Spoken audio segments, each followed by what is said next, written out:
Lonely Monk Productions. Yo, That's My Jawn is brought to you by Anchor.fm.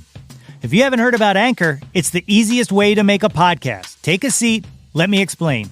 It's free. It costs nothing. $0 and 0 cents.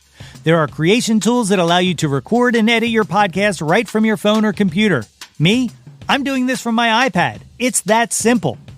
Anchor will distribute your podcast for you so it can be heard on Spotify, Apple Podcasts, and many more podcast providers. What's that mean? That means when someone says, hey, how do I find your podcast? You go, you ever hear of a little app called Spotify? Boom, it's there. What's that in your hand, an iPhone? Boom, go to your podcast app. I'm there. You can make money from your podcast with no minimum listenership. Right from the beginning, straight out the gate, you can make money. Season 1 made me so much money, I could afford a cup of coffee at Starbucks. A grande. It's everything you need to make a podcast in one place. Download the free Anchor app or go to Anchor.fm to get started. That's Anchor.fm.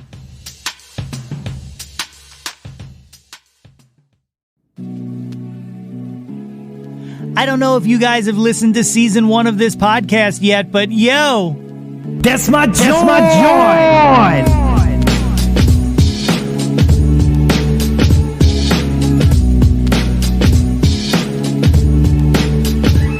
Hey yo, displace the guilt. What's good, friends and family, neighbors, near and far? Welcome to the first episode of the second season of the Yo, That's My Jawn podcast. The podcast, website, brand, movement, way of life, dedicated to the embrace and championing of your passions. I am your host, Nate Runkle, a.k.a. Elton John, a.k.a. John Quincy Adams, a.k.a. Little John and the East Side Boys, a.k.a. John de Maximoff, star of John Division, a.k.a. Bat John versus Super John, John of Justice, a.k.a. Nate 3.0, here, excitedly, with more sounds spoken to microphones transmitted to your ears. As always, I hope this podcast finds you all in good health and in good spirits. In a short bit, I talked to musician Ben Arnold about his life in music, his solo output, his many side projects, and what is next on the horizon. You, as they say, will not want to miss it. Guys, I missed you. Welcome back. And if this is your first time joining us, and for many of you I'm sure it is, hey, what's up? I'm Nate. I know I said that already, but I hope you enjoy the show. Welcome. Well, the break was a bit longer than I was planning, but we're back now, and I'm really excited to be able to bring this show to you. The break gave me some time to go back and revisit the first 7 episodes, and, well, after I finished hating myself for how my voice sounds and how I'm quite sure it sounds right now, I came away with some things that I loved, some things that I thought needed some work, and, well, some things that I will probably avoid doing in the future. It's called Lessons Learned, folks. So I'm going to start trying some things differently this season. For one, I'm going to do a better job of editing the interviews. I got a little hung up on trying this guerrilla audio verite thing where I just sent it out all raw, man, because that's so honest, you know? Yeah, well, there's a time and place for just letting the tape roll, but I also realize I can make the package tighter. Side note, I'm mature now, so I will not giggle at that last statement I just made. Another thing we're going to try, weekly podcasts. That's right, every Monday a new episode. The interview episodes will still drop every other week as they did during season 1, but now on the off weeks in between, we're going to have little mini episodes called the podcast. You see, I abbreviated it. It's a abbreviated podcast, so it's called the podcast. I'm going to use that space to just riff on the behind the scenes of the show and maybe play some music for you. Maybe I'll read some poetry. Maybe I'll read you infinite jest. Who knows? Let's find out together. Point is, I am happy to be back, and I'm happy you're here with me. Stick around, we have a lot of great guests lined up so far this season. I am shocked at some of the people who agreed to lend their time and chat with little old me. Speaking of, my guest today is a songwriter, musician, performer, and producer who has released countless label-supported and independent records throughout the years. An icon on the Philly music scene, he has had his hand not only in his own projects, but also in the collaborative acts 4-Way Street, U.S. Rails, and Pistol for Ringo. Most recently, he released the single My America, which American songwriter has said has, quote, a quiet urgency that makes it the modern-day flip side of Eve of Destruction, end quote. And As you'll learn in this interview later, Bruce Springsteen has said, quote, "I like that America song," end quote. High praise. Folks, it is my pleasure and my honor to welcome to this show, Mr. Ben Arnold. Record here, and it looks like we are recording. Ladies and gentlemen, I'm joined today by the very great Ben Arnold. Ben, thank you for joining me here on the show. Good to be here, my friend. So before we get started, I have a very odd story to tell you. We actually played an open mic night together maybe 10 or 11 years ago at the Dawson Street pub. All right.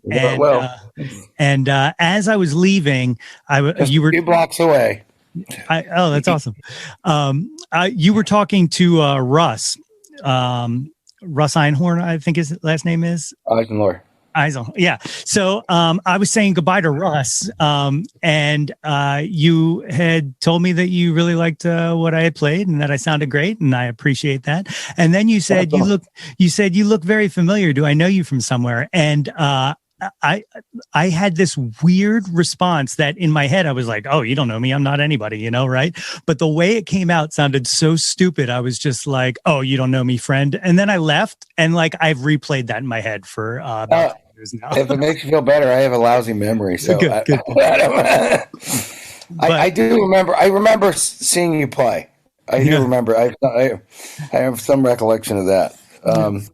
But man, yeah, time flies, right? 10 years ago? Wow. Dude, it was I was doing the math in my head. I was like, I don't know, it was like a year or two ago. And then I was like 3, 4, 5, and tick. Yeah, right on. And you're still playing, or?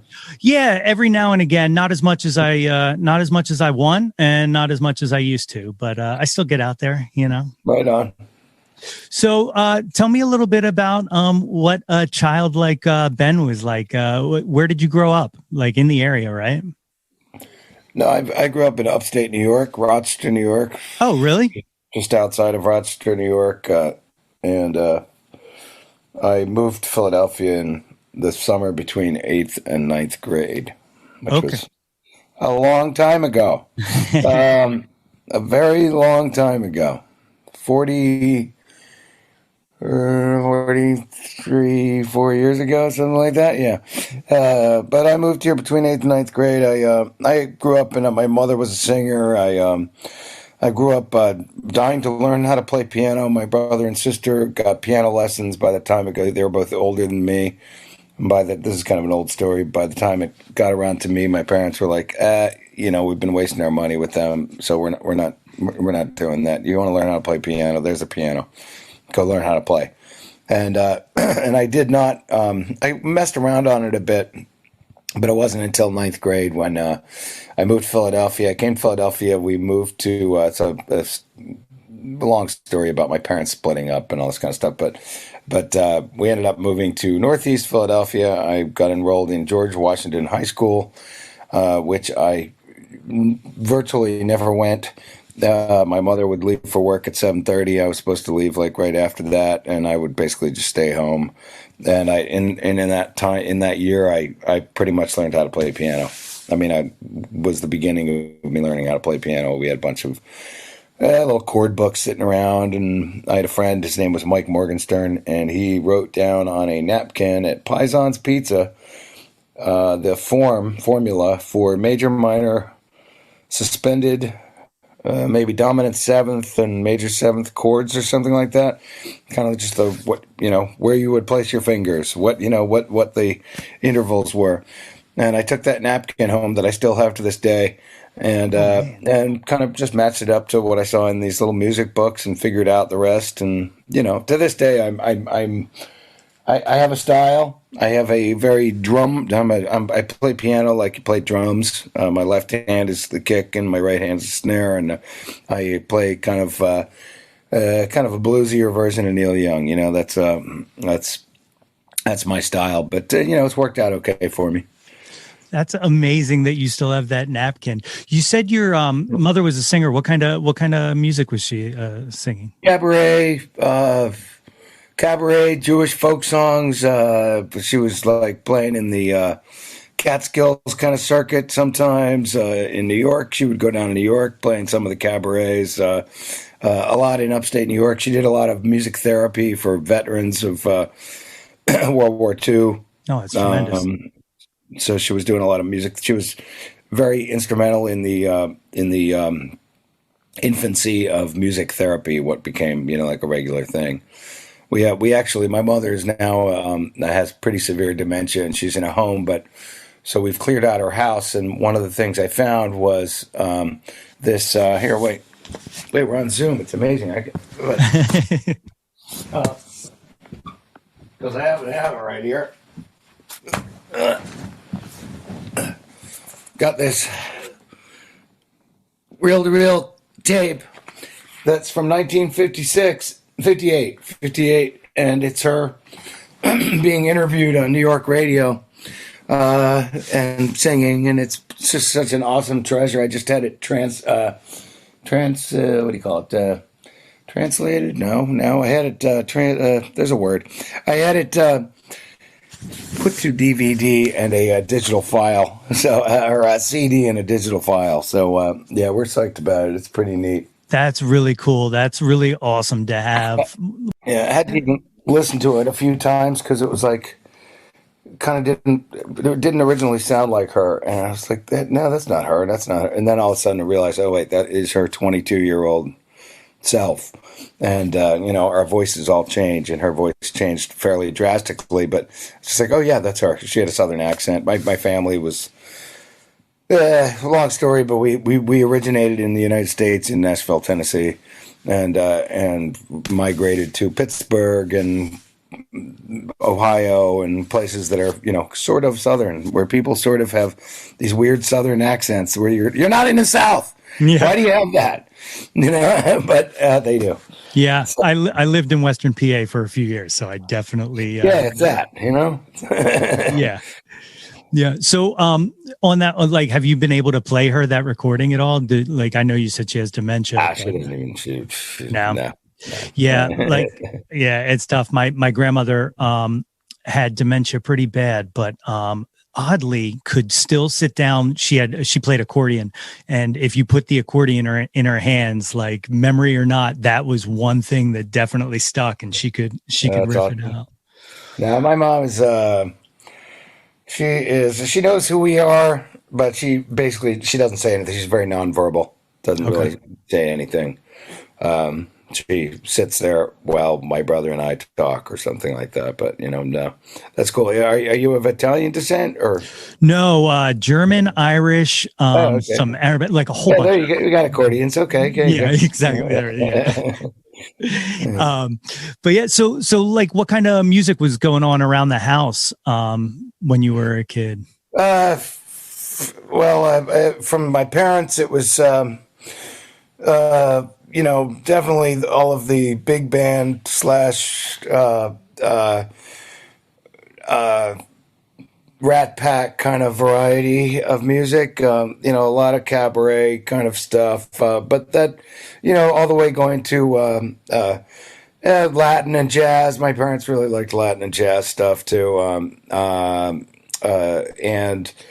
my sister who is almost 10 years older than me, and lived down the hall from me and my brother. So she would be, 16, 17, 15, whatever. And we were whatever age that is, 5, 6, 7. And she had funny smells coming from down her room and black lights and lots of posters and a lot of Beatles, Crosby, Stills, Nash and Young, Neil Young, Hollies, Animals, all the, a lot of classic rock. She was way into it. And then she went into because there was a brief, in the very early 70s, there was a brief bluegrass revival that happened in the United States. And she really kind of, I think more like she latched onto the social side of it, but she ended up buying 2 guitars. She had a beautiful Guild 12-string. I will never forget that she lost somewhere along the line that I could kill her for it right now. But man. But she started to turn me on to a lot of stuff. But I do remember Oh, I don't know. My friend Dave Martin in fifth grade. We were both. Trombone was my first actual instrument, by the way. I didn't mention that. Trombone was my first instrument in fifth grade, and me and my friend Dave Martin took trombone. And Dave also is the one who turned me on to Madman Across the Water, and a lot of Elton John, a lot of Paul McCartney. He was the first one that got me into like Wings and this kind of stuff. Tommy, my brother and I were really into the Tommy record. I remember when we were little kids, and my dad ended up taking us to see the Who doing Tommy, and when we were like 10 years old, which Man. is pretty awesome. So yeah, I mean, I come from a fairly classic rock background. Oh, there's a lot of musical theater in there too. I was never good at it. I'm a horrible actor, but I was a decent singer. So they were like, "Oh, you play the guy? Okay, sure." Something to do, meet the girls, hang out.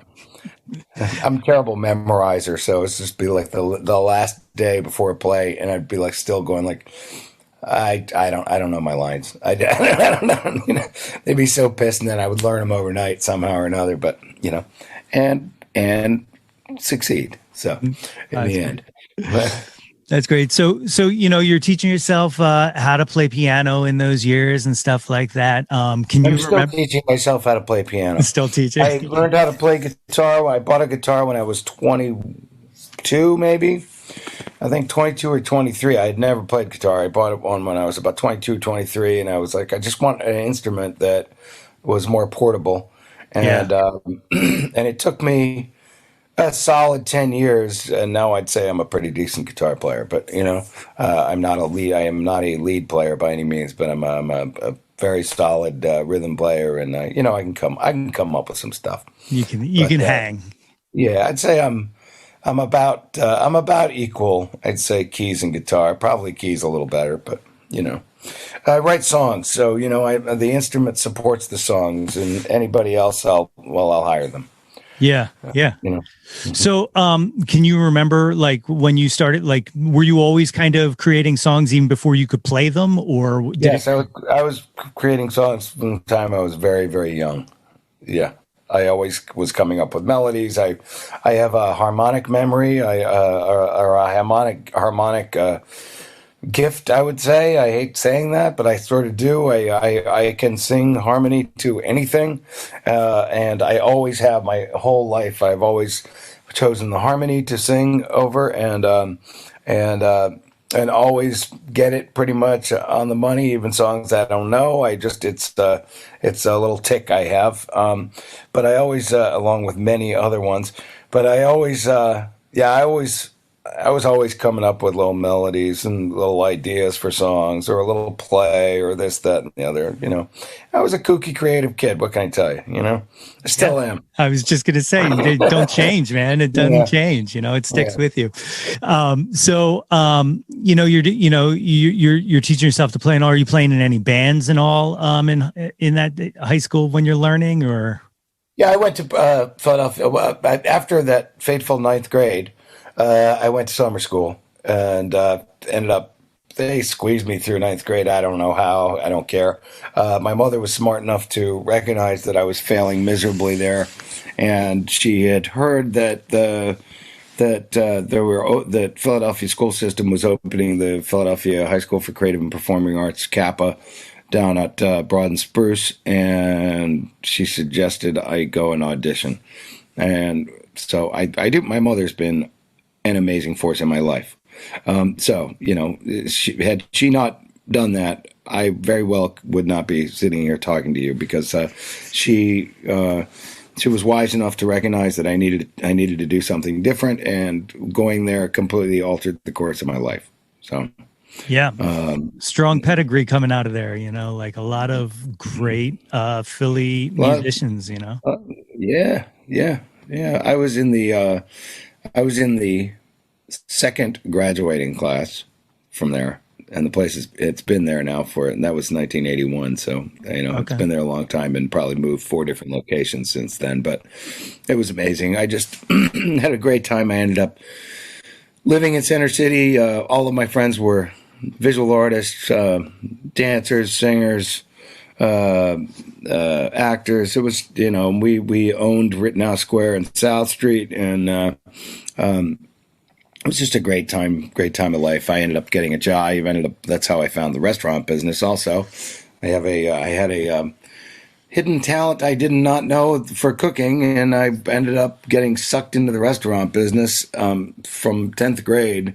I got a job on Chestnut Street, and back when, I don't know, I could get away with getting a job when I was 15 years old. I don't know how that happened, but I did. And I worked in and around that restaurant organization. That was I don't know how familiar you are with Philly at all, but Philly restaurant scene. But there was a guy, Steve Pozis, had a restaurant group that had Frog, Commissary, Eden, 16th Street Bar and Grill, all these, like a whole bunch. He was like the Steven Starr of the 80s. Okay. And I ended up staying in that business for many years and pursuing music at the same time, because that was back when I couldn't figure out how to, like, what did that mean that I was pursuing music? I was like writing songs in my bedroom and occasionally playing with, some slipshod kind of bands here and there at like local pubs or something. But it wasn't until I was in bands early in the very early 80s. Long story. I lived in Seattle. I lived in Virginia. I lived back in upstate New York, Canada. I lived a whole bunch of different places. I moved around a lot, but I was always involved in bands. But it wasn't until I'd say about 1989 or something like that a friend of mine that was in a fairly successful Philly band called the Daves at the time, and who I still am friends and still work with, actually. He was like, "Dude, your songs are really good. Maybe we should like record something." And I was like, "Oh, recording? What a concept! I don't. What do you do? How do you do that? Yeah. And we had a mutual friend who had a recording studio down on 2nd Street, but on 2nd Street, Northern Liberty, 2nd Street was a ghost town, and we ended up cutting a little cassette of, I don't know, 3 songs. And then I started getting some gigs, and then we were like, oh, let's do a whole record. We did a whole record, and it came out in 91, I think, a little CD. My first CD, only CD, no cassettes printed. And it was kind of from there I kept going. I caught the bug. I mean, I love the challenge of writing a group of material, a collection of material. I love the challenge of seeing what it can be in a recorded environment. So how, what it can be beyond just the song in production. And, so, and since then I have a crap load of music out there, man. You do. And, not just alone, but collaborating with other people and stuff like that. Yeah. I mean, I've had 6 record deals over time. I've had, I have probably, 9, 10 with them, probably 10 on my own. Probably, I probably got about 28 records out with my name on it, that are either my name or 4-Way Street, U.S. Rails, Pistol for Ringo, something, one of the bands that I mainly write for, or something like that. So, yeah.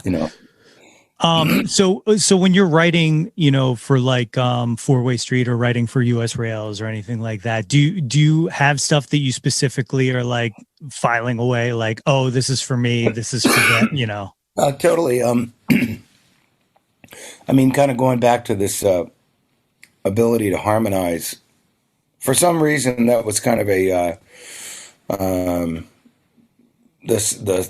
don't know, the hint that maybe I should be involved in a harmony band of some kind or another. I mean, I was always in choirs too, like throughout, from time I was in 3rd grade, I was always in choirs and stuff. So I really learned all about all harmony, solfege, all that stuff, sight singing, sight reading, blah, blah, blah, blah, blah. Oh, it's very exciting. But, when I look back, I mean, some of the secular music I was singing, some of the, it's really, I mean, it's complex, it's interesting, it's definitely inspired me, and it's stuff that I go back to time and time again, just to kind of revisit and go like, oh yeah, that's what we were kind of doing. Maybe we could do something like that in a pop context or something, or in a folk context, because of, folk music, a lot of folk music is really riffing on a lot of the classicists. So,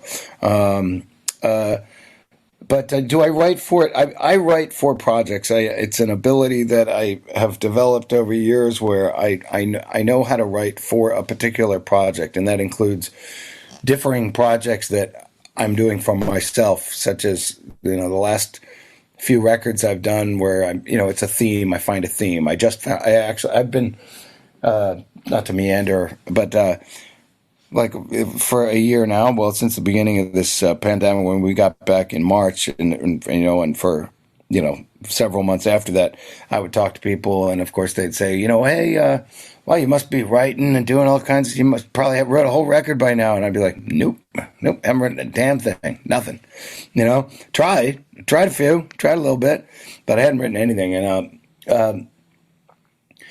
and then what I realized is like I hadn't found a theme. I hadn't found the thing that I'm going to write about. And so like I'd say 2 records ago was Lost Keys, and that record was I knew I wanted to do this record that sort of reimagined what a Motown Stax kind of Philly soul of an era would sort of sound like, kind of updated, but all told through my own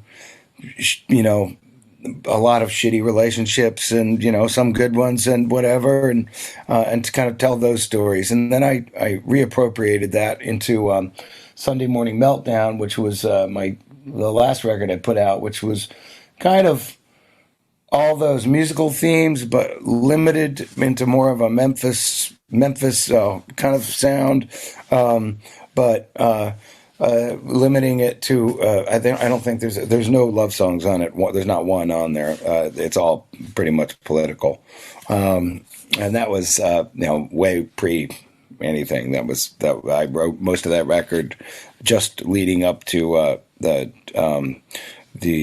election of Trump, and then that's when I wrote most of it, and then I wrote a few afterwards, or right when we were recording. And then this new one that I'm kind of working on very slowly, so it has no name or has nothing, but I just know that it's basically a kind of a Memphis-y more country inspired record. Also heavy on politics, but also I'm really just trying to. I know that what's going to happen is there's a song on there called Hollywood Country, and that's kind of the theme of the whole thing. It's like, and the line is, "This ain't real, this is Hollywood country." And because I'm not a country singer, I'm basically putting on an act, and I decided to just kind of make the whole thing like just a big freaking joke, but with serious subject matter at places. But like, yeah, I'm gonna be this character for a record, and so that's what I'm working on right now. And then as far as like U.S. Rails or Four-Way Street, those bands that were heavy harmony, kind of CSNY meets Beatles meets Eagles meets Beagles, I don't know. Those were, I would write songs that have big beefy choruses that, that could have, that, would be impressive to an audience when 4 guys all of a sudden slam into a harmony, that's not barbershop, but, an Eagles-y, Beatles-y kind of harmony. And then I'm also involved in Pistol for Ringo, which is kind of my LA-based band. It's not really LA-based, but the 3 other guys are in LA. Me and the drummer are here. And that's been an exercise in writing completely outside of my my typical box. In I'm writing more of like a kind of a ever so slightly proggy, very alternative kind of early '90s rock thing, that's quirky and subject matter is quirky and titles and lyrics and everything about it is quirky, and the playing is, without a doubt, much quirkier than anything I have on my records. And that's because it's the sum of the parts there. That there's just some players that come from I'm probably the me and the drummer are probably the the most kind of, I can't say that. We're probably the biggest musical traditionalists. where the other three guys definitely come from a bit more of a punk sensibility, but a little bit more like, punk in the sense of like, Pink Pixies kind of, early 90s kind of stuff. And I found it to be, I got invited and you didn't ask me these questions. I'm just babbling at you. No, Okay? I love it. I love it. Use whatever you please. Okay. I love it.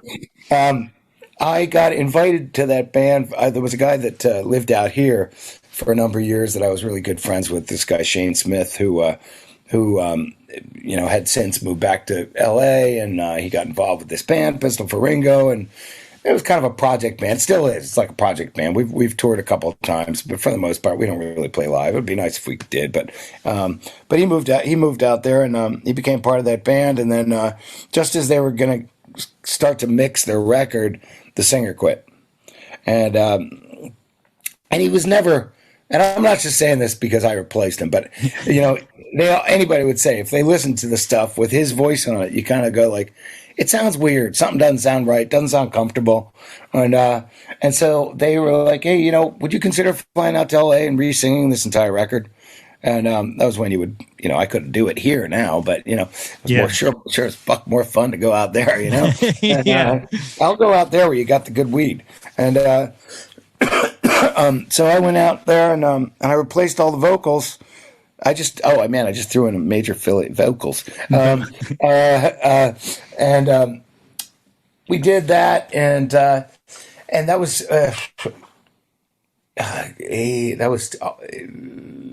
almost 20 years ago. And we've since made, I don't know, five records and done 3 or 4 tours, and and I write, I'd say 80% of the material now. The other 2 guitar players will always put in 1 or 2 songs on a record, and I usually write a bunch of the other stuff. Frankly, my stuff I think is more the filler stuff, but they always have kind of the hits that I'll help them kind of sculpt and finish. But I just love that project. It honestly is probably my most favorite music project that I do. Yeah. When I get to do it, it's just such a freaking blast. 9 out of 10, we end up going out to LA and hanging, doing the thing all out there. And it's just, it's a whole different lifestyle there, man. I love it. If I could afford it, I would be there, but I can't. You got to have a sugar mom or something. They all do. But we're actually there. The plan is in the works.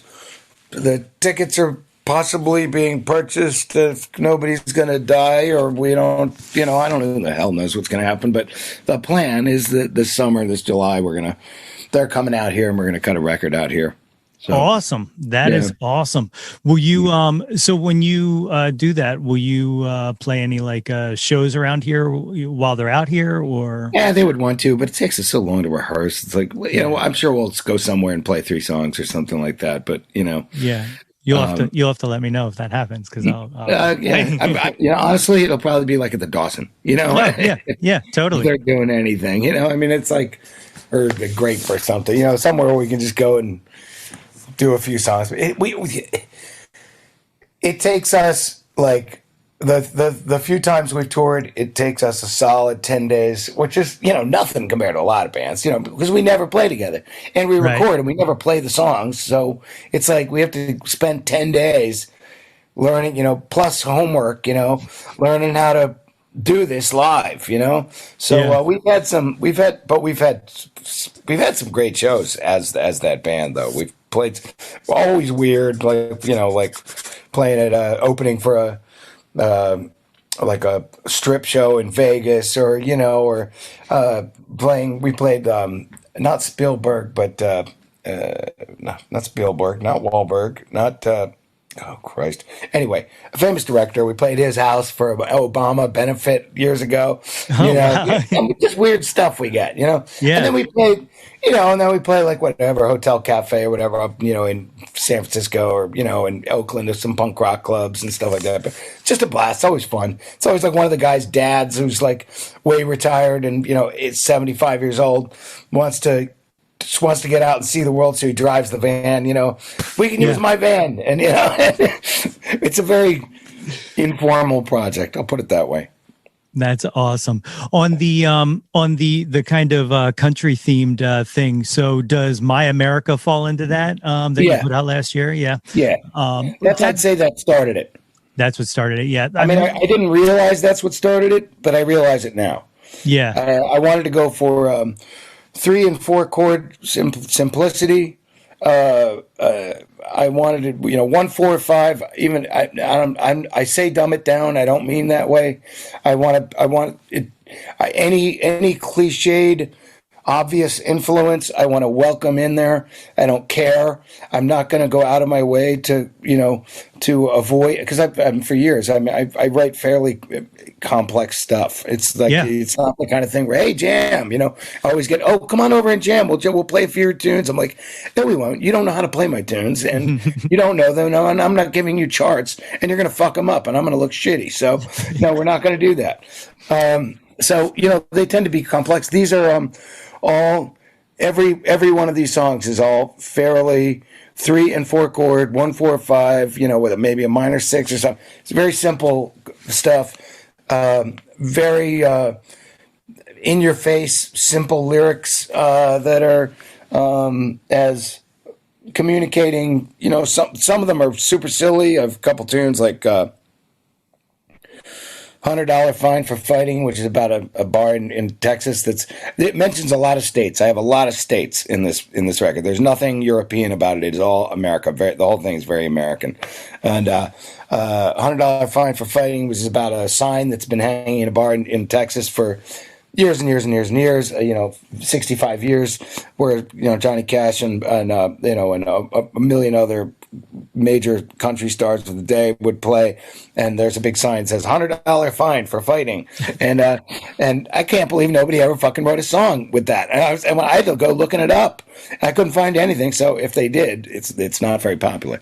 So I got stuff like that, and then stuff like My America, or Indiana Sky, which is a song about the woman Lisa Montgomery, who was one of the last people put to death on death row before Trump left office, and the first female put to death on death row, who was completely incapacitated and had no idea what was going on, and it was a completely, as guilty as she was, it was a very unfair thing. I don't know what you're feeling about the death penalty is, but for me, it's as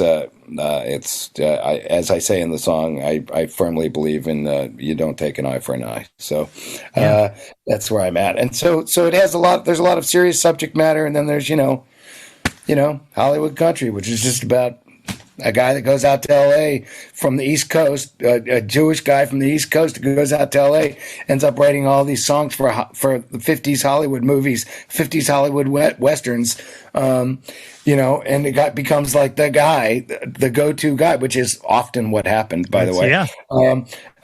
We write all the best Christmas songs, so that's what would happen. And but and part of the punchline is I hope they don't find out who I really am, But anyway, and it's just about a guy who's like putting on a costume every day, going like, I guess I'm a country singer. All right. They don't know I'm from like Fifth Avenue, or Brooklyn, old Brooklyn, not new Brooklyn. But yeah, so. Yeah, no, man, I forgot what the question was. What was the question? Did I answer it? You did answer. Yeah, it was it was just whether My America played into that. But yeah, that totally makes sense. Right. Totally makes sense. Yeah, I heard that song for the first time last year when it came out, and I was really taken aback. I think mostly the thing that stood out was, like you said, was the 3-chord guitar kind of structure to it, because the last few albums, you were working with the 48-hour horns and like orchestrations and blah blah. It's years, dude. 2 years of 2 years every record. It's like I don't have that kind of time. My idea for this record, whether or not, well, first of all, I'm I'm my own worst critic. B, I'm a perfectionist and a control freak to some degree, I've been told. But my plan is that this can be the kind of thing that if I get the right kind of group together. But first of all, I love my band. I always play with I always have great players. I mean, a couple guys kind of come and go a little bit, but mostly it's like I've been playing with the same people for 25 years, so everybody knows what their spot is, Yeah. And but they also happen to be great at playing country music, and and country and swing and jazz. I got this guy Eric Sales who's been playing with me for years, and he's he's top notch, guitar picker, a telly guitar picker. It just sounds great. It's perfect. So if I can just do basic tracking with like four of us healthfully, in a space, which we happen to be lucky. We got a studio space that's big enough that everybody feels, so we might die. I don't know. But, we don't expect to. And doing something good.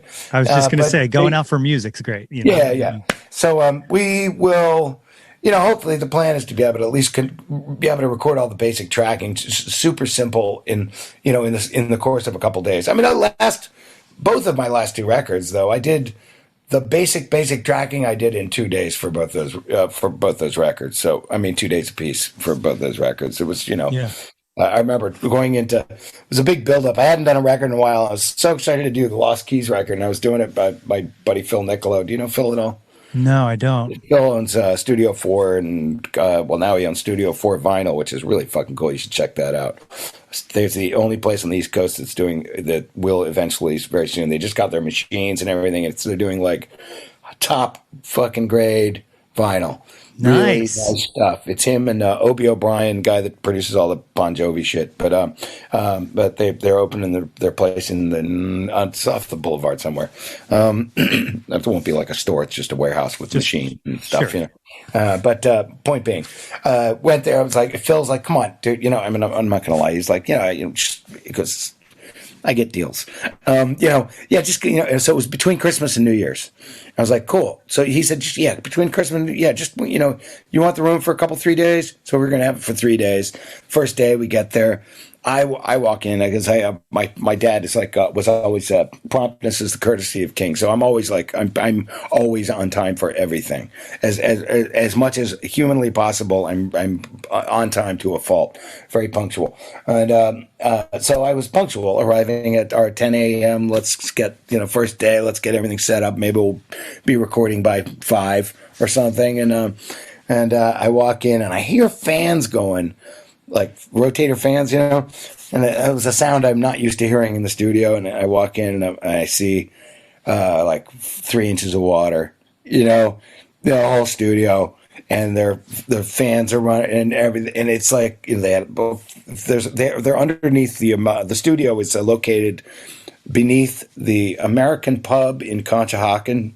Okay, yeah, I know that at all, but on Fayette Street, and they had it wasn't in the main room, but it was bad enough. It was bad. And I walk in. Phil is hilarious. He always has a good spirit about everything. He knew. I'm sure when he saw me, he knew that I was like, "Oh motherfucker, I'm fucked again, fucked again." And but he was just like, "Well, we're gonna start a little bit later, I think, and but so it ended up we really only had. We got in there at like 9 o'clock that night. We were able to at least get set up and get sounds. So we didn't record until the next day. And so we recorded all 11 songs in 2 days. So, big deal. They in the 50s they did it in 2 hours. All right. That's right. But, it was our little thing. But still, the record took fucking 2 years because between finalizing those, getting the right vocals. There was a intricate vocal shit going on. I orchestrated all the horns and strings for it, and then I had notated it with a friend of mine who's much faster than myself and could do it on computer. But all that just took so long. It was felt like 10 years. So this my commitment this time around is I want to just like I'm like how about a week? Let's do it in a week, Yeah. And so we'll see what happens. That's awesome. That's awesome. Well, sir, I would love to put you through what we affectionately call the Jawntlet here. All right. This is the scary part for me. I'm never good at this stuff. I'm just telling you that right up the bat. Let me look at these questions here. All right.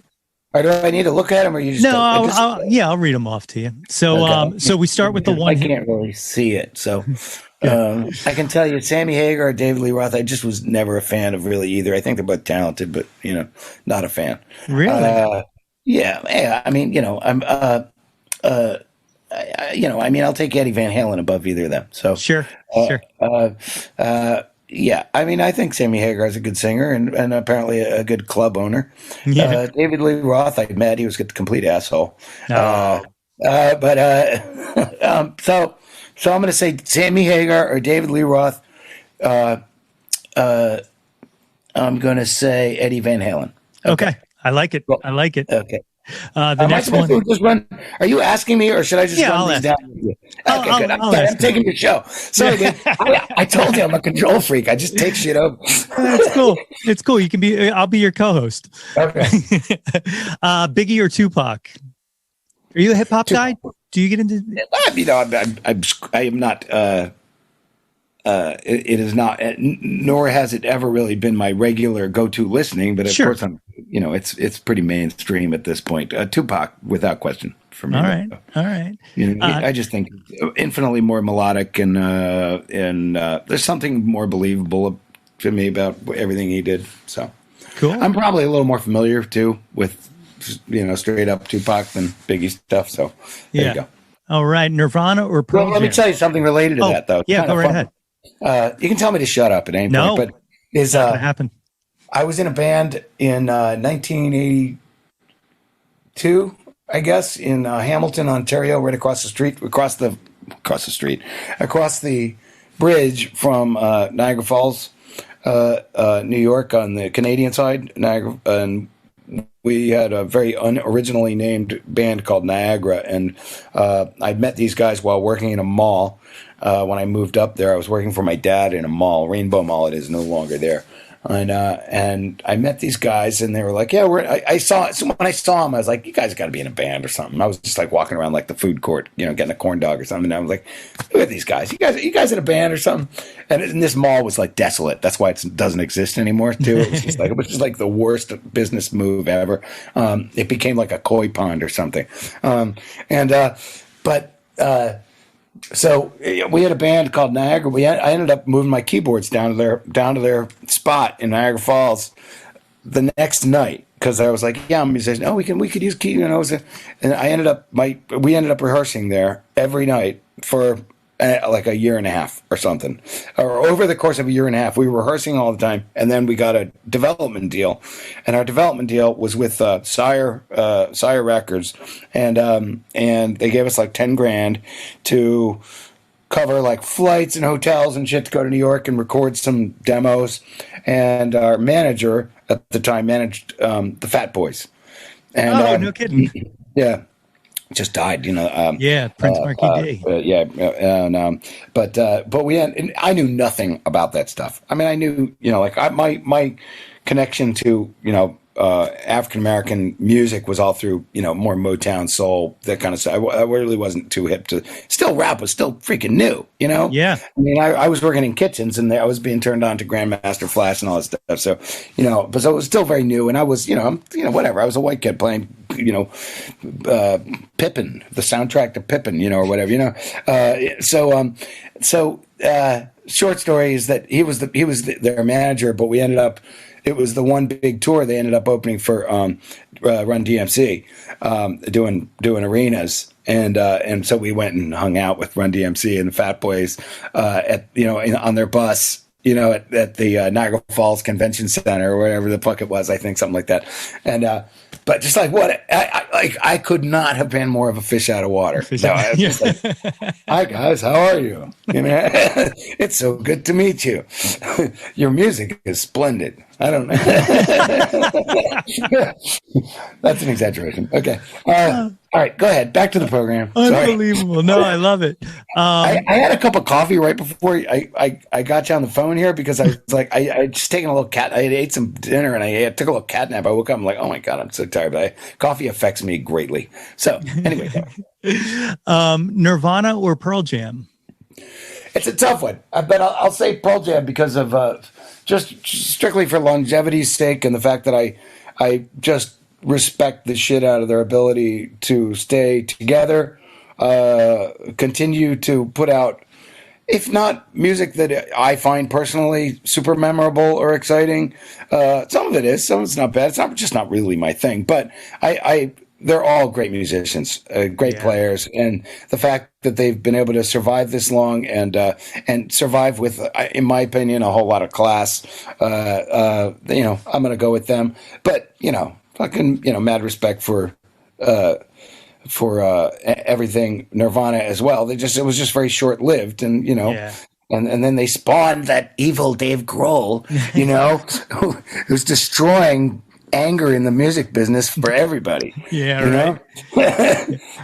You can't be too nice, guy. I met him once too. He could not have been nicer. It doesn't surprise me, man. It doesn't surprise me.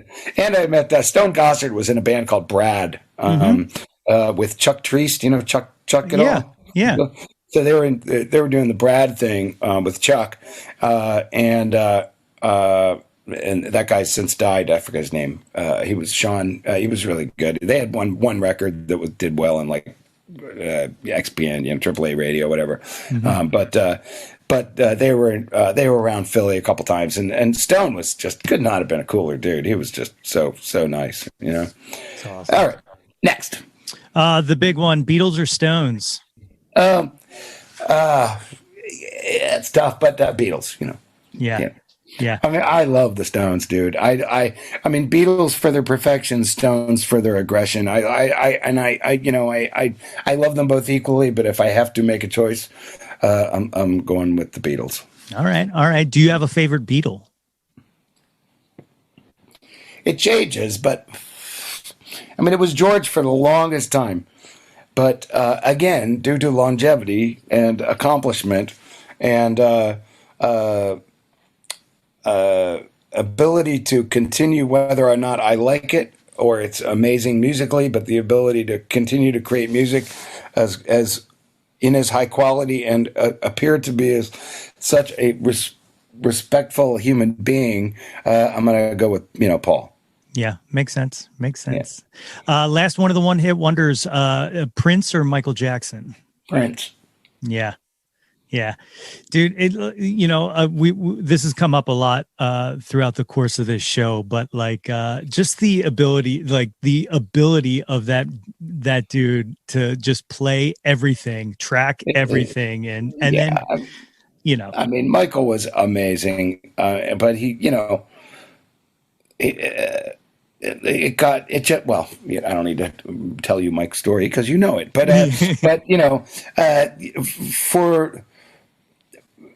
they just had very different kind of careers is the way I look at it, and Michael was the unfortunately, was kind of had to deal with the downside of being brought into the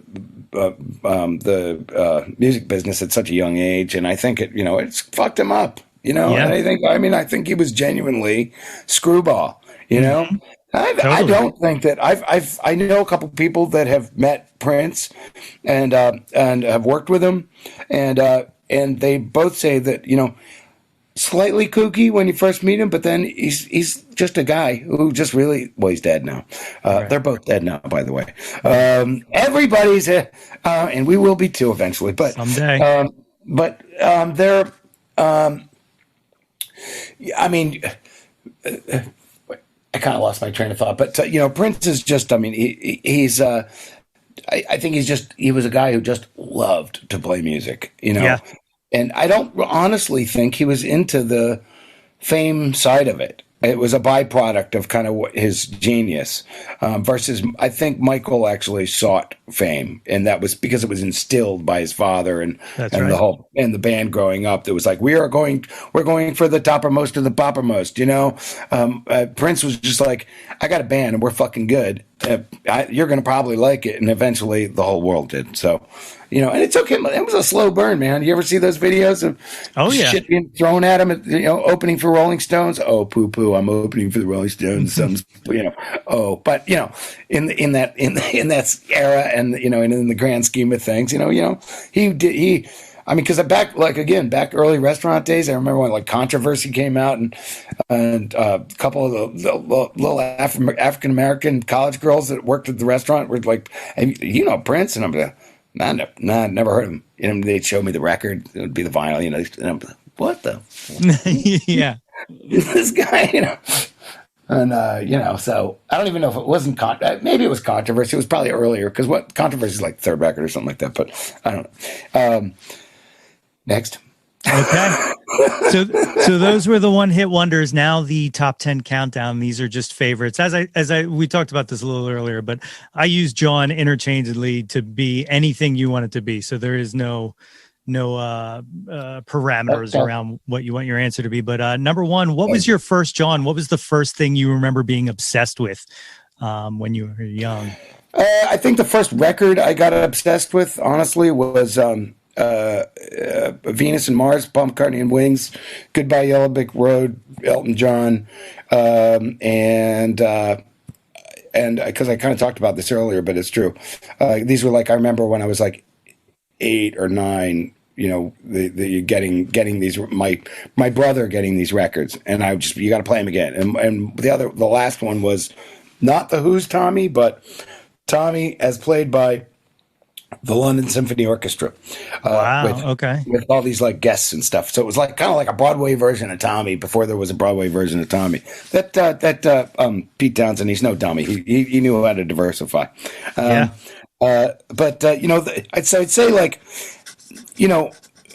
I mean, as far as any kind of like modern rock stuff is concerned, I would say, it was definitely that kind of thing. I was pretty into that stuff. I always liked guys that could play piano too. So I saw Paul actually playing piano. I didn't realize he was a piano player too. Who knew that he played everything? I just thought he was like the guy in Wings. I knew he came from that band, the Beatles, because this was all over by then. Yeah. You know what? So Sgt. Pepper's got to go in there too. So yeah, Sgt. Pepper. I was really. I mean, I just not good. Yeah, now I'm gonna say Sgt. Pepper was because it was just the record cover, Yeah, I was just like, oh, this is cool. It's got a lot of stuff on it. After that, it went into like Kiss Alive, So my taste got a little hinky for a while there. So until I found new wave. Okay. All right, number 2. What is your current Jawn? What are you into right now? What are you vibing? What are you feeling? I hate everything.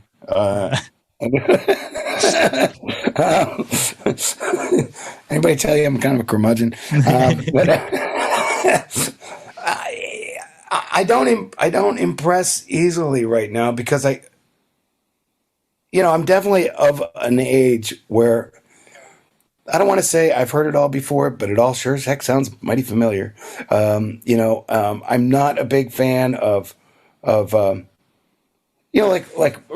new, like kind of, in the last 15 years, whatever, you think of like bands like Fleet Foxes or something, Yeah. And I'm like, well, I really kind of, when they first came out, I was like, oh, that's cool. I love the harmonies and everything, But now so many of, I say those bands, so many bands are like all about sound. And I actually I really I liked War on Drugs. I think they're good. But I always find, like, I was just listening to their live record the other day, which I don't really listen to a whole lot of music for some reason lately. Just because I'm so involved in my own projects or whatever, I like to hear NPR just talking at me or something. But I was listening to their record, and to be honest, short of the Under the Pressure, they're kind of the sort of hit-ish song from like a couple of years ago, whatever, and their cover of a Warren Zevon tune, which was like, oh God, this song's great. And all of a sudden I was like, oh, wait a minute, that's Warren Zevon, right? Yeah. So all right, I'm not answering your question. I'm going to answer your question. What am I really into lately that I like a lot? I've definitely been going back to some of the stuff that I was really into in the early 2000s and revisiting it, and that would be Badly Drawn Boy, for instance, which is, I don't know if you're familiar with him at all. It's very orchestrated, kind of quirky pop stuff that I really love. What else do I I've just been listening to that again recently a lot. I've also been revisiting a lot of early 70s country music just because of the project I'm doing. I'm kind of just a little bit I'm seeing, I did I did a tour in 1996, a solo tour in Europe. I played about 10 shows with Townes Van Zandt, and it was right before he died, and he was, I didn't get it, to be honest. I had heard of his myth and everything for years, but when I saw him, it was kind of like, I mean, it was sad because he was in terrible shape and he really couldn't perform very well. But in these European audiences would show up in these, we were playing like 300 capacity rooms, basically. Where like now, if he rose from the dead and started playing something, he'd be playing freaking like arenas, Yeah. Because the myth is so huge. But he was just so rickety. It was difficult to, to really get too involved with. And then he borrowed $60 from me, and I never got it back. Yeah. So I'm, man, I tell you, what am I most obsessed with? I'm obsessed with revisiting a bit of my past right now. I like it. Number 3, what was the first concert you went to?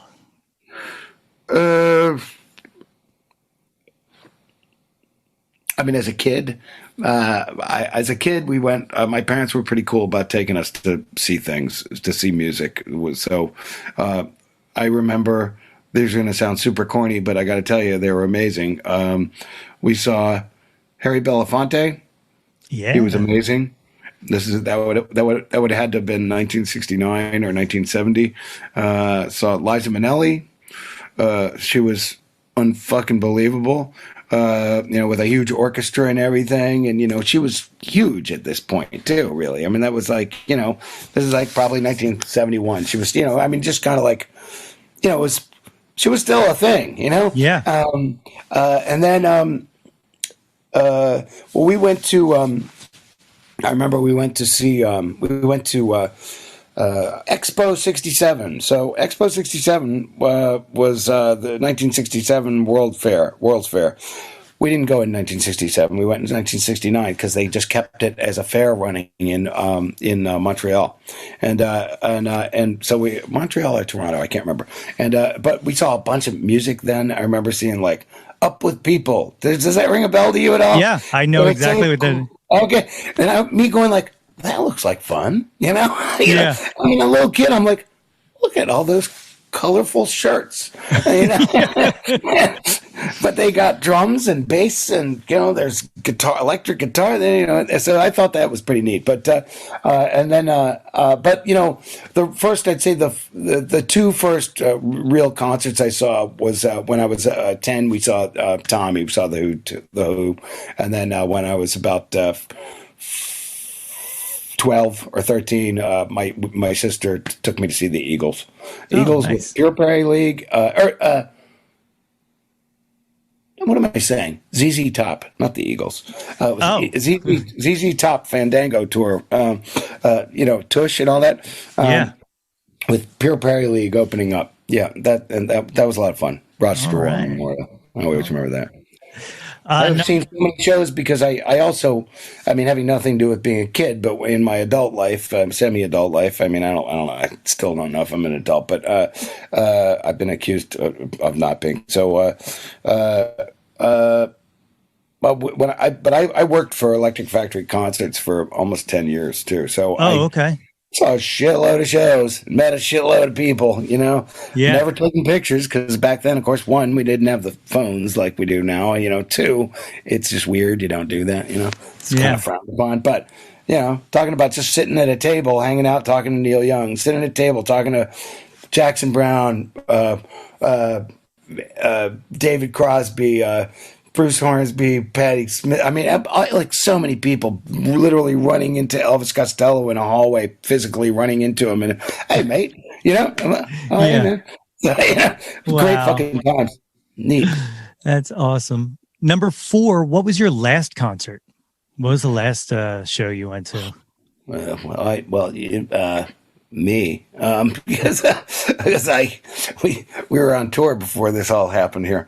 That's what. But before, I don't know if you know that, but like before, not that it's a big deal or anything, but like a lot of people, we were in Europe. We were 10 shows into a 42 show tour.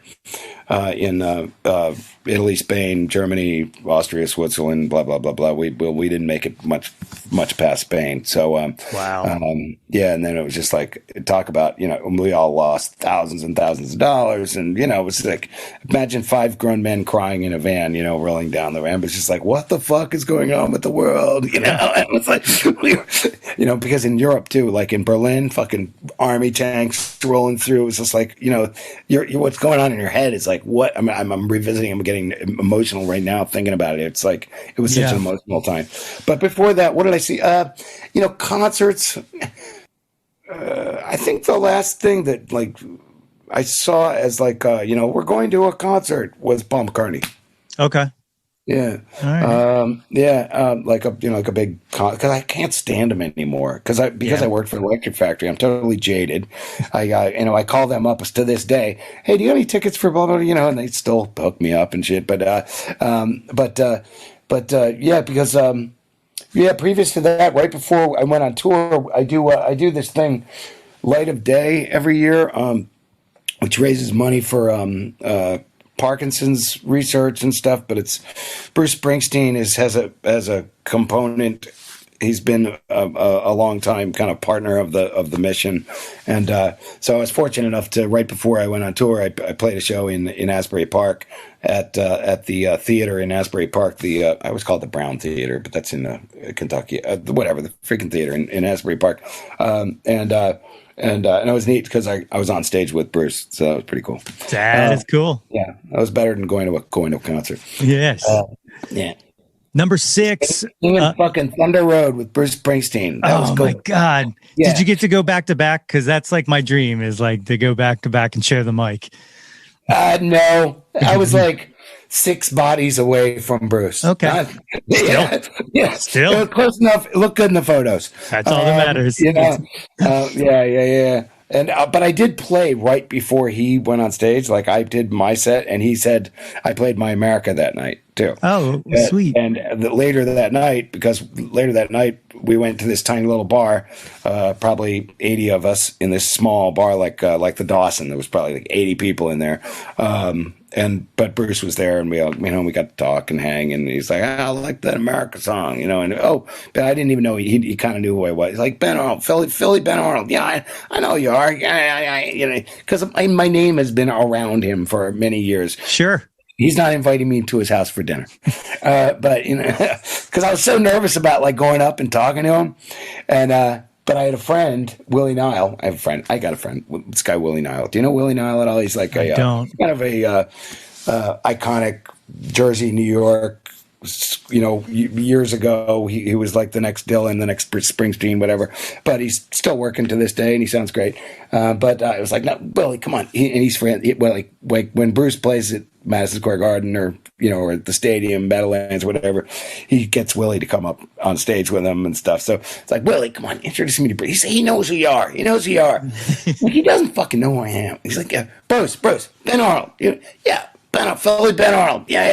And then we ended up standing there talking for like 15 minutes. It was fucking amazing. That's awesome. Nice guy. It sucks to meet your heroes and have them be assholes. He was definitely not an asshole. He was like, could not have been kinder. That's so I'm sorry. Cool. I'm sorry. I just like started going off on tangents. Dude, I told you there's no format here. I love it. I'm all for it. Number 6, who did you never see live that you always wished you had, living or dead? Like short of like Louis Armstrong. That counts. Okay, I would have. I would die tomorrow if I got to see Louis Armstrong today. I don't know. Yeah. Yeah. I mean, there's a lot of those cats from that era that are just like mind-blowing talents that as time goes on, they're just names, and I mean, unless you're a muso to some degree, or whatever, but they're the chance to see fucking Billie Holiday live or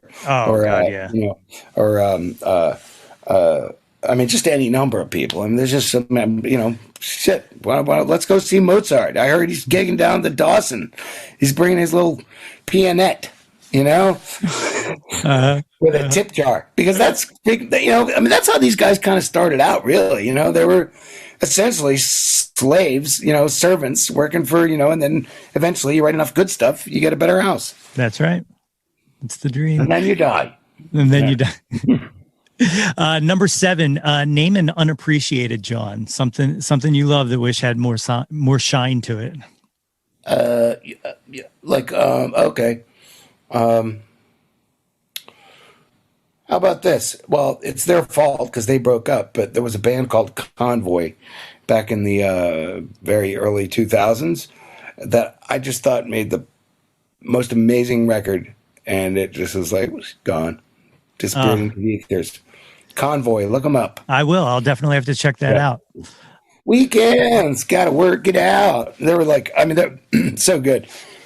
And if you can find the demo of their record is better than the record itself. Okay. Yeah. And I always find that to be true. Over what's that? I said I always find that to be true. Like those early demos of stuff, and you get to hear it raw. It's pretty much exactly like it, but just to me, it just sounds better and just a little looser, and Mm-hmm. But they're pretty amazing. So that's what I'll go with for right now. Perfect. Number 8, favorite album. That's too hard. I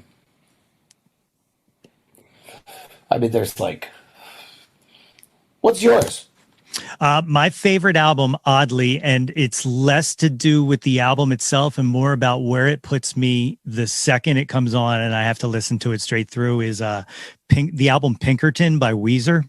Yeah, there you go. Like it's like a time machine. Like the second it starts, I'm like, oh, I'm in my college dorm, and here's that heartbreak I went through. What is it, 1998 or something? It was like 96, I think. Yeah, right around there. Yeah.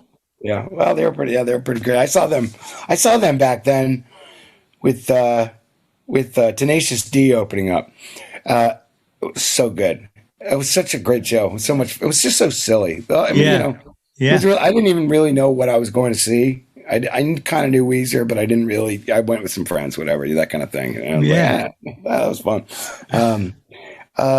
Okay, what was the question? Oh, favorite album. Yeah. I mean, it's so hard. So I'm just gonna, I could say that. I could do that. I could say Jeff Buckley's Grace and say, goddamn, yeah. And say, it takes me immediately to 1994. Driving around and up and down the East Coast playing gigs, and I ended up, just driving around playing gigs, and me and my buddy Christopher Colucci, it was me and a guitar player, me and this guy Christopher Colucci. That's how I got my first record deal. We were just going up and down the East Coast playing we were playing my music, which was kind of like sort of collegey alternative-y kind of sensitive songwriter, but with an edge kind of thing. Mm-hmm. I don't know what the fuck it was. It got me a deal. We would play Jeff Buckley's Grace, and Nevermind, and the Counting Crows, August and everything after. We would play them incessantly on rotation, occasionally being interrupted by like Joni Mitchell Blue or something, to break up the monotony. But man, I mean, so I'm going to go with that. It's tough because I like so many. I mean, is it Steely Dan? Is it Asia? I don't know. Is it the White Album? I don't know. That's a tough one. I refuse to be narrowed down to one record. Okay. All right. That's cool. I'll take it. Number 9, name an artist whose output you'll consume anything they release, even if you have to be an apologist for it. Living or dead? Yeah, either way. Is it the idea that it's somebody that's still putting out stuff, or no? It's just like anything anything they release, you'll eat it up, or they have released. And I have to pick one, huh? Because there's a few, but I mean, I'm going to say Bruce. I will give everything that he puts out a shot.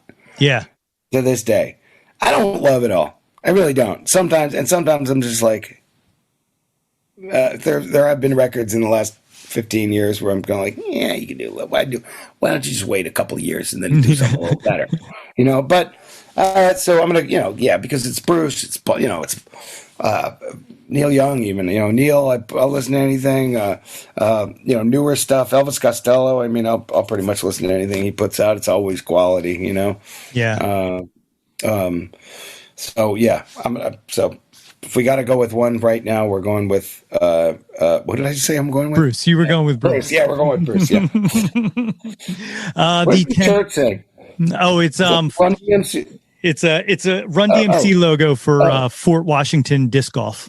I'm a disc golf player. So, do you know Andy King? I do know Andy King. Yeah. As a matter of fact, I sent him a message to try to get him on the podcast, and he ignored it.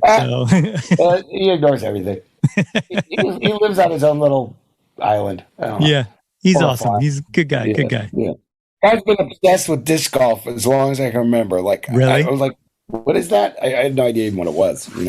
Yeah. I mean, I might have known him for 35 years or something. And yeah, I've been friends with all those Hooters guys for since '86 or something. I've because they rehearsed near me, and I kind of knew them all, and I've become And I also I also work with. Like Eric Brazilian play guitar and all, one of my the whole thing, and we're buddies every time. When I'm in Sweden, I go to visit him. When he's here, we go hang out, that kind of thing. So, and Dave was sick, and then I'm in the pocket with Dave and that whole little crew. I don't know if you ever seen that show. It's not my. I haven't seen that. Don't blink her. You won't see me. Go ahead. I'm sorry. That's all right. What was the question? Did I miss it again? Well, no, I was just getting to it. The 10th and final of the top 10 countdown. What is your favorite Jawn of all time? Could be anything. Pan-fried dumplings at Sankey. Oh my God, that's perfect. I love it. That's probably one of my favorite Jawns of all time. I love it. I love it. So if the people listening want to check you out, where's the best place to find you on the internets? Well, I'm going to say that over the course of the pandemic, I've been, by comparison to other people, probably a little lackluster in the area of social media, but I'm I got a website, benarnold.com, and from there you can find any of my Instagram, Facebook. Go to the Facebook band page. Don't go to the Facebook friend page because it's all full up, and I post things occasionally, and so I'm everywhere. I mean, you Google me, I'm the first Ben Arnold that pops up. I can't hide. Awesome. I've realized though, have you ever done? It's such a vain thing to do, but I only do it because I'm curious. Like things get announced or whatever. But I do the Google. What's it called? Google. The alerts. Alert. Yeah. With my name, Ben Arnold. Yep.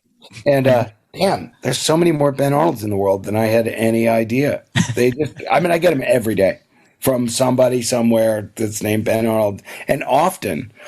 They're involved in the music business or some offshoot of music business or music education or something. It's kind of interesting to me because I hated my name growing up. My name was Bennett Arnold. I actually have three first and middle names: Bennett, Lee, Arnold. They're all interchangeable. And but I went with Ben from a long time ago. Most are Benjamins, but yeah, man, there's a whole lot of Ben Arnolds out there. A lot in England. I didn't realize it's a very English name. I don't know why I never put Benedict Arnold in there. I don't know why I never put it all together, but sure enough, that's what it is. What about yourself? What are you going to be playing at all? Or? I got some shows lined up. I don't know if you've ever been to Tex-Mex Connection in the suburbs, but it's in the Philly burbs. But I'm playing some summer outdoor gigs there, and then once all this clears up, I hope to get back out and try to do some more original shows. Like that's mostly covers and stuff, but I'm hoping to get back out there. I miss it. Yeah, cool. So can I plug a show? Yeah, absolutely. Plug away. I'm doing a live stream, which I've done a bunch of them. I got a little burn on it, but I'm doing one from the Kennett Flash. It doesn't matter where you're doing it from anymore, but they do a great job with production. But I am just doing it solo. I'm doing a show from Kennett Flash on. Do you know Cliff Hillis? Yes. Yeah. Yeah, me and Clifford, we're just teaming up and doing not in the round because we'll be next to each other, but the two of us are doing a co-bill Saturday, April 17th. Yeah. Okay. All right. I'll put some links up to that and stuff like that awesome. On this and all that. And, but other than that, not doing a whole lot of got a few shows over the summer, just kind of warming into it a little bit. But who knows, man? What were you able to work throughout the year? Or? Yeah, nonstop. As a matter of fact, my day job kind of tripled in the volume that we do. So I've been hustling hard since day one, and then doing this on the side, doing live streams on the side, and just trying to stay busy. But it's definitely. When I got back, I've for 21 years I've taught part-time at a small school in Philly, where it's like it had been like 2 periods a day for 2 days a week kind of thing, teaching music to like high school kids, and like kind of like high school rock band, and when I got back, we kind of meandered our way through to June, but then the head of the school, who's a good buddy of mine, said, I'm sorry, my phone's going back. It said, look, you're not gonna be playing much. How about I offer you a better job? And so he gave me a job that's kept me afloat for a while. Let me just do this. Okay. But, staying afloat. So I don't know. What do you say? All right, man. I say thank you very much for doing this. Nate, I appreciate it. You'll send me a link or let me know or whatever. I will. I'm going to start editing this down, and then all right, make me not sound stupid. Okay. All right, man. Thanks again. Thanks for everything. Thank you, Nate. My thanks again to Ben Arnold for joining me today. Ben will be performing a live stream event for the Kennett Flash alongside Cliff Hillis on Saturday, April 17th at 8 p.m. The stream is free but has a suggested donation of $15. Visit kennettflash.org/events for more details. That's KENNETT flash.org/events. You can find Ben on Facebook at facebook.com/Ben Arnold Band, on Instagram at Ben Arnold Music, on Twitter at Ben Arnold Band, and on his website www.benarnold.com. If you have not already, please be sure to subscribe to the podcast on all of your favorite podcast providers and share it across the social medias. All the cool kids are doing it. You want to be cool, don't you, nerd? Don't you? Peer pressure, we won't like you. Tell all your friends about it. And don't forget, you can earn yourself that truly super awesome Jawn Scout Merit Badge for Citizenship of the World by rating and reviewing us. Don't believe me? Ask Tim Conley, our first recipient of the Jawn Scout Merit Badge. It actually exists, folks. Don't forget to visit www.yothat'smyjawn.com and like us on Facebook at facebook.com/yothat'smyjawn for updates and live streams. Follow us across the socials at yothat'smyjawn and find Yo That's My Jawn on YouTube for all kinds of video treats. Like and subscribe the heck out of that ish. We want to hear from you. Reach out, and touch some Jawn. Season 2 has officially begun and episode 1 is in the books.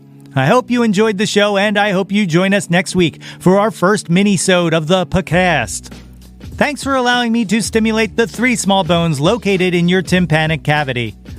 Until next time, everybody! Displace the guilt and embrace the pleasure. Your taste in music doesn't have to be measured. You ain't being judged. Yo, That's My Jawn is a Lonely Monk production written and produced by yours truly, Nate Runkle. Theme song by Phil Tyler Music featuring Nate 3.0.